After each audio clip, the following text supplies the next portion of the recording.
The movie opens with John William Goodnight, roused from a rough night by a client at his door. The man, expecting someone more lawyerly, is met by a weary John, who brushes it off with charm and insists he's never lost a trial. Their talk ends abruptly when an officer bursts in to arrest John for drunkenness, gambling, and property damage at the Drake Hotel.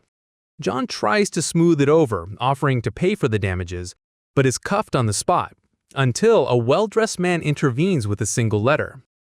Summoned to the governor's office, John faces sharp criticism for his behavior. The governor declares his law career in Illinois finished. When John asks if his license is revoked, the governor instead orders him to swear on a Bible. By authority of the president, John is appointed circuit judge in the Wyoming Territory. Flashback 20 years earlier, the Goodnights prepare to leave their failing homestead.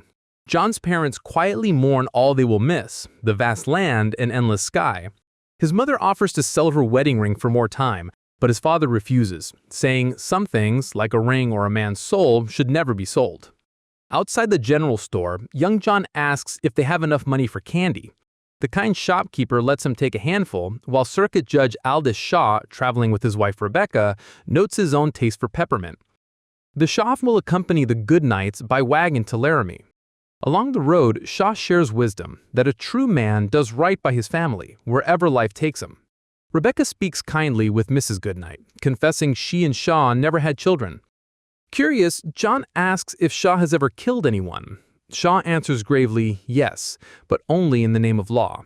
He warns that when a man draws a gun, he must be ready for someone to shoot back, and that justice often comes at a cost. Their journey is cut short when bandits give chase.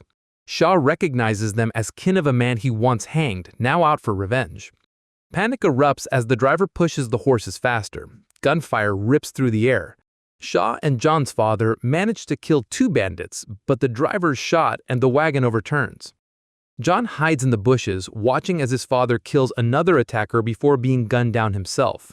The last bandit steals his mother's wedding ring, only to be shot in the thigh by Shaw.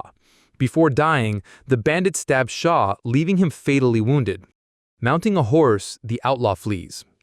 When it is safe, John emerges and finds Rebecca, who takes him in as her own. Back in the present, John visits his adopted mother, Rebecca. She immediately guesses he has met the governor, revealing she was the one who told them about John and secured his appointment as judge in the Wyoming Territory.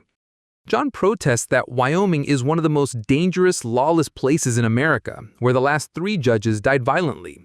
Rebecca counters that his reckless lifestyle would kill him just as easily where he is. With motherly bluntness, she admits she once hoped he would settle down and find peace. But beneath his wit and polish, he remains the same haunted boy. She tells him he will never know peace until he finds justice.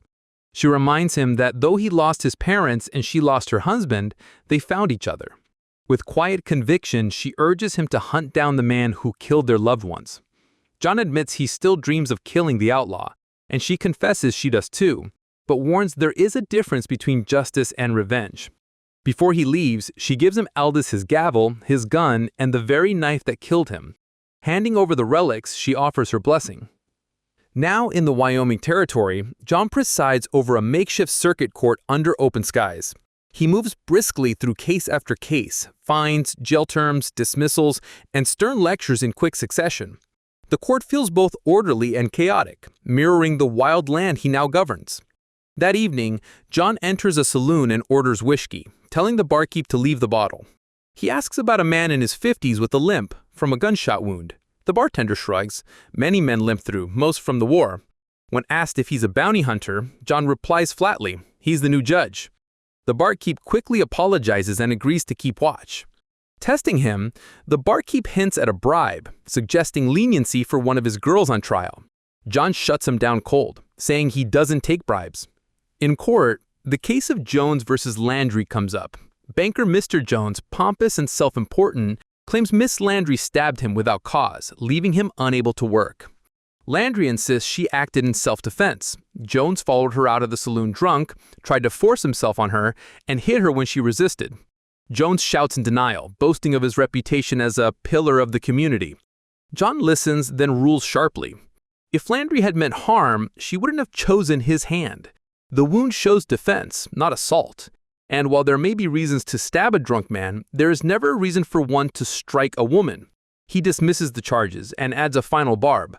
John should keep his kitchen knives dull in case his wife needs them one day. The next day, while drinking from a dry riverbed, John hears a woman scream. 3 bandits are robbing an open coach, and one is attempting to assault her. John shoots down the attacker, then holds the other 2 at gunpoint and introduces himself, offering them a choice. Either ride into town to face the law or face it here. They sneer, boast of their numbers, and reach for their guns. So, John shoots them both dead.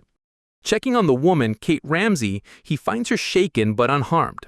She agrees to ride with him toward Crooked Stick, but John first insists on burying the bodies. When she asks if he always does that, he admits it's the first time he's ever killed anyone. On the trail, Kate shares that her father taught her to shoot. Her late husband, the town doctor, died 3 years ago, and she has tried to carry on his work, although loneliness remains. That night by the fire, Kate names the shadow over Crooked Stick, Dan Reed. He built most of Main Street, employs nearly everyone, and demands obedience as payment. His cruelty falls hardest on the Indians, and the sheriff is firmly in his pocket. John replies he isn't. If money were his aim, he'd stay in Chicago. Morning greets them with bad coffee and easy smiles. Kate promises him a proper cup and the best supper he'll ever have once they reach town. When they reach town, John pauses at the general store, stirring old memories. Kate thanks him and heads off. Asking the clerk about the store's history, the clerk explains it now belongs to Mr. Reed, though it once belonged to his grandfather. That afternoon, John heads to the sheriff's office and formally introduces himself as the new circuit judge, replacing Judge Henry. The sheriff grimly notes Henry was shot in the back. Their conversation shifts when the deputy slides open the jail's wall cover. John sees the cells are far too overcrowded. The sheriff shrugs. Most of the prisoners are there simply for being Indian. John bristles that he didn't realize being Indian was a crime. The sheriff mutters, Judge Henry thought so. John cuts him short. Henry's dead, and he's in charge now. He orders all detainees brought to court first thing in the morning. The sheriff hesitates, warning Mr. Reed won't like it. John fixes him with a hard stare, reminding him he doesn't work for Reed, and neither does the sheriff. That night, John and Kate share a table at a restaurant. For Kate, the evening feels special. She admits she readily eats out, no one asks, and she hates going alone. The last time was with her father, who later moved to Laramie in search of wealthier clients. Even then, she barely saw him. As they leave, 2 of Reed's men confront them, telling John to pack up and leave town. John floors one with a punch, but is quickly overpowered by both of them.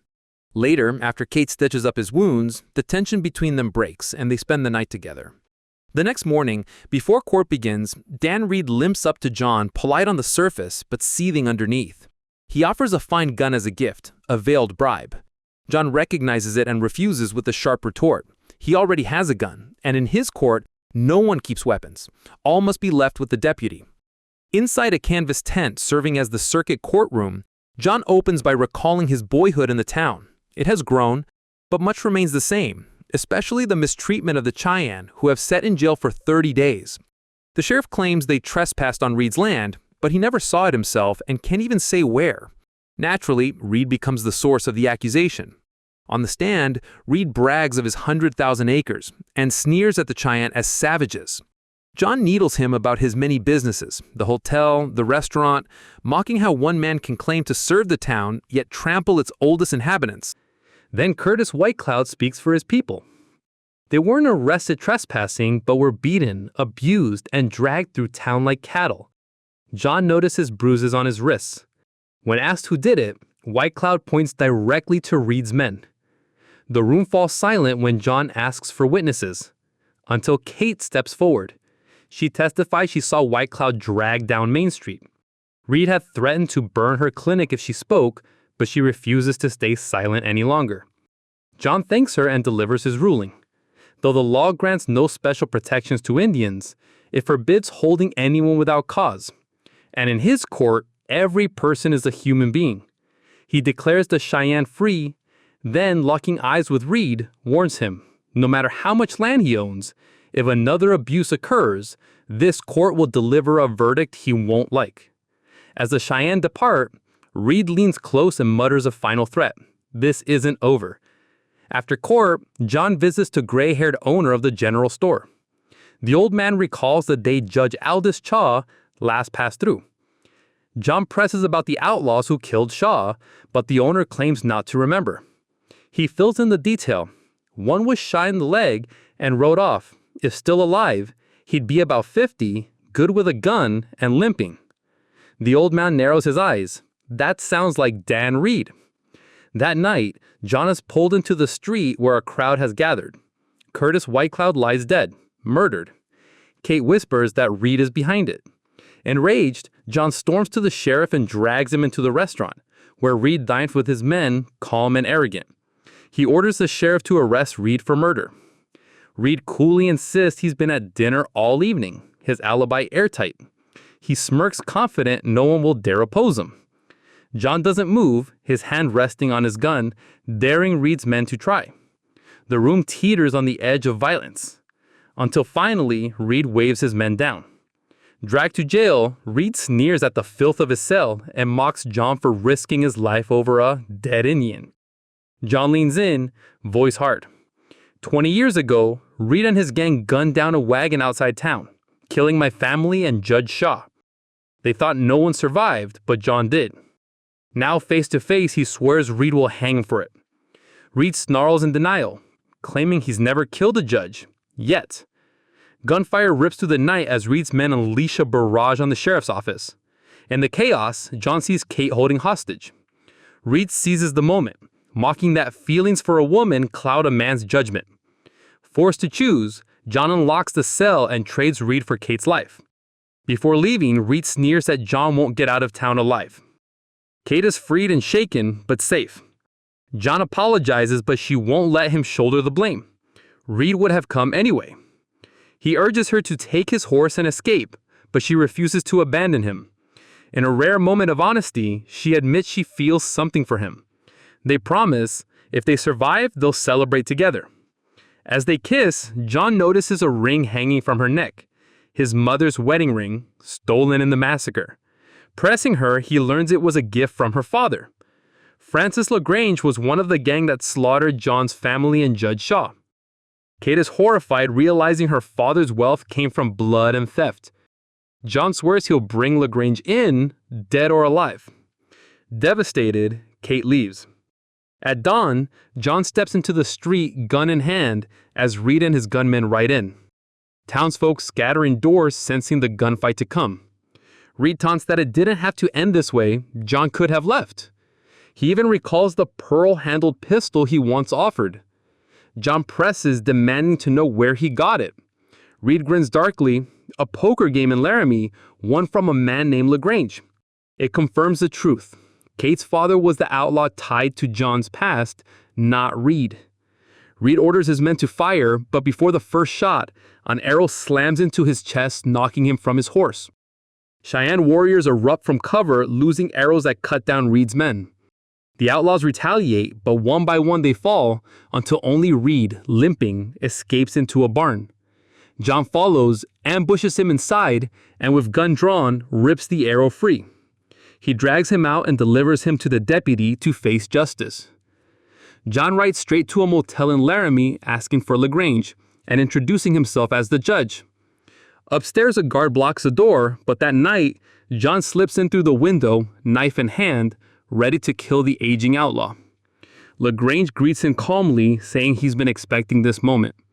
He even reveals he knew little John was hiding in the bushes that day and spared him on purpose. John moves as if to strike. By morning, when Kate rushes into the room, Lagrange is already dead on the floor. A doctor stands by the body, declaring Lagrange died of natural causes. John, quiet and weary, tells her he was wrong. Her father wasn't the man who murdered his family. After the burial, Kay returns John's mother's wedding ring, wishing life had been different. He places it back in her hand, telling her to keep it. They share a kiss and he promises to return, then rides into the horizon. If you enjoyed this video, don't be shy to hit the like button. And if you disliked it, hit the dislike button twice, just to be sure. It would be best if you watched the whole movie. Thank you very much for watching. Please subscribe for more videos like this.